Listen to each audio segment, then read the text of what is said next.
Quand on arrive à ce stade de l'émission, c'est le moment de déguster les restes. Je ne parle pas de vous, Olivier Pouls, mais des plats que vous nous proposez aujourd'hui. Un plat de restes, typiquement, un plat anti-gaspi, le bœuf mironton. Mironton ou miroton, les deux orthographes existent. Et c'est quand je parle de ce plat, est-ce que ça évoque quelque chose si vous en avez entendu parler? Vous voyez pas du tout à quoi ça peut ressembler. Miroton, mirontaine, je vois pas. Et alors probablement d'ailleurs cette chanson d'auteur inconnu, la rime miroton aurait été inspirée par cette préparation. On n'en a pas vraiment de certitude. On ne sait pas très bien pourquoi on a mis miroton dans la ritournelle. Mais en tout cas, ce qui est clair, c'est qu'elle est dedans. Donc ça date du siècle de Louis XIV. Le bœuf miroton, je pense que la chanson est plus récente. Hein. Ah bon? La chanson Malbrook s'en va en guerre, c'est la guerre entre le roi de France, Louis XIV, et il se paye la tête de ce comte anglais qui s'en va en guerre et qui ne revient pas. Mais en tout cas, on date la recette probablement... Il y a une première date qui circule, c'est 1724, mais on n'y croit pas. On pense que la recette, en fait, est bien plus ancienne que cela, et peut-être, effectivement, de cette époque-là. On n'a pas la date exacte de la création de ce plat. On sait, en revanche, que Marie-Antoinette en était très friande.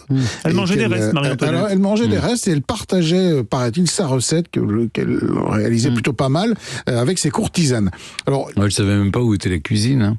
Mais, en tout cas, peut-être qu'elle donnait des instructions qui permettaient de faire la recette. Oui. Alors, l'idée, en fait, du bœuf mironton, c'est de recycler les restes d'un autre plat très emblématique de la cuisine française, qui est le pot-au-feu. Parce que pour faire du bœuf mironton, il faut du bœuf déjà cuit, et de préférence du bœuf qui a été bouilli, qui a été cuit très longtemps.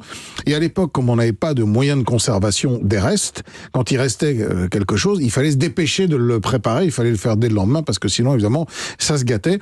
Et donc, on a inventé cette recette que je vais vous donner dans un instant. Il faut savoir que on parle de bœuf mironton, mais ça n'a pas toujours été du bœuf.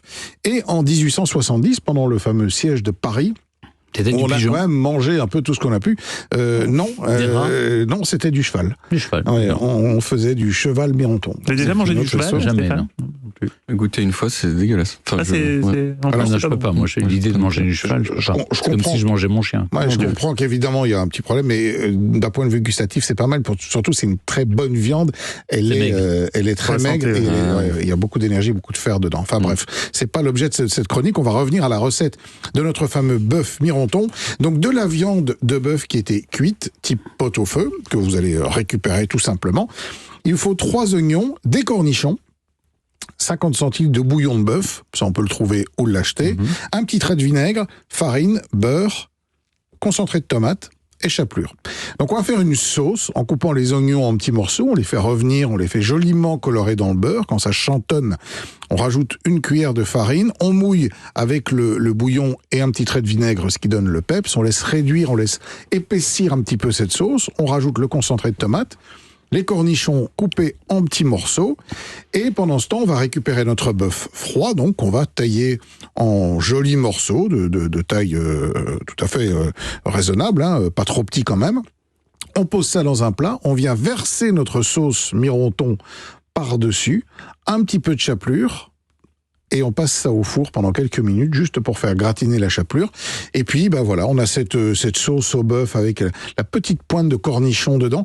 Alors, je précise qu'il y a beaucoup quand on regarde recettes bœuf mironton, il y a plein d'interprétations, il n'y en a pas une qui est réellement officielle. La seule qui vaille, c'est la vôtre. Alors, bien sûr. Non, pas forcément, mais en tout cas, c'est une des interprétations. En tout cas, il y a toujours de l'oignon et souvent des cornichons. Est-ce qu'il faut que le bœuf, une fois, parce que vous dites, on le met quelque temps au four, il faut qu'il soit chaud, alors quand vous allez verser la sauce dessus, ça va réchauffer le bœuf, et en le mettant au four, le temps de faire gratiner, ça va le réchauffer aussi.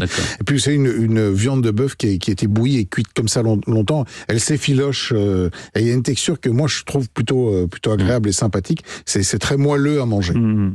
Eh bien, merci Olivier. On retrouve toutes vos recettes sur le site europe1.fr, et puis on vous retrouve demain autour de la table des bons vivants de Laurent et Mariotte, de 11h à 12h30 sur Europe 1, bien sûr.